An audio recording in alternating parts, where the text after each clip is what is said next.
go. I see. Have a seat. Have a seat. Oh, thank you. I have soup on the stove. Are you hungry?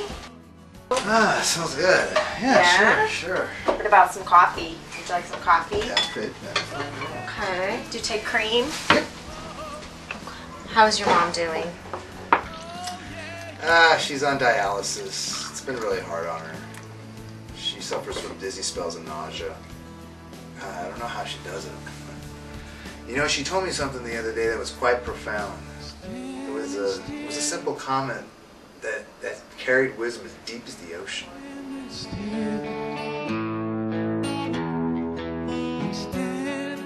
Well, thanks. She told me that when she raised my brother and I, that she rarely saw my father. He worked so hard to provide, but she looked forward to seeing him. But when we grew up and it was just the two of them, she found it difficult to live with him alone. All of the time? No, but what I learned about what she said made sense. You see, it's good for a mother to be busy with her kids and a man with his job, but if you don't have your job away from each other, that's when you start to get bored and pick at each other. Kids keep parents too busy from getting bored and pushing each other around. I believe life is a game and that you need players. And if it's just down to only the two of you, then it just isn't as much fun. So having kids is what makes life really worth living? Yeah, that's the key to what I heard in my mom's voice. She loved me and my brother. She would take us out on trips to the zoo, go see ball games at Yankee Stadium, go visit friends and relatives, go see some new movies. I mean, heck, we even cooked and ironed clothes together. If there was one thing that my mother always did that I was very impressed with. What was that? She could knit. You mean like sweaters and stuff? Yep, she was and still is the queen of scarves. Here, look at it.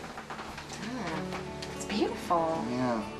Yeah, I have 20 of these things that my mother made. What did you do with them all? I just collect them. You see, I figured if I keep my mother busy, that she would have a job. She wouldn't have to worry about getting sick or dying of that stuff. You see, my mother loves to knit, except with black scarf. Why is that? It can drive you crazy if you're trying to find the stitches. But I did manage to get one good one out of her. She gave me a hard time, and I'll never make her do black again. But I keep her busy. Now she's doing a red and green one for my boss. Kind of like a Christmas present. Hey, do you think she could make me a light beige one? Sure, I don't see why not. I'm afraid that if she stops, she'll start thinking too much again. But I'll place in your order today. How much? For what? The scarf. Oh, don't be silly. It's a labor of love for my mother. That's the beauty of them. She never knitted anything for anybody for money. She taught me to give myself to others and not expect anything else but just a thank you. You know what? You are a truly blessed soul for even realizing that. I mean, some people, they just don't even care and they resent their parents, even hate them. That's the greatest sin of all. To hate the very person that gave you life. That's all they owe you. I mean, they brought you into this world. You have a shot at a life, a chance to do what you want to do. You're right. But I never knew my parents. I didn't know that. Well, I didn't want anyone to know, but I figured, like you said, I was just lucky to be here. That was the key to what I learned in my mom's voice. And I always wanted to thank them, but I never got the chance to. I know a private investigator will probably find them. Really? Mm-hmm. Yeah. You think we could? We don't know if we don't try. Thanks. It's getting late. I gotta get going. Okay. Well, I've got this. The script looks awesome. You did a great job. I'll just do the final polish and send it to the studio. Okay. Thank you, Julie. You're welcome.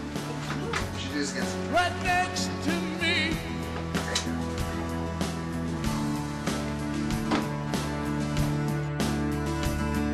I'm standing still over a mountain, looking out for better things.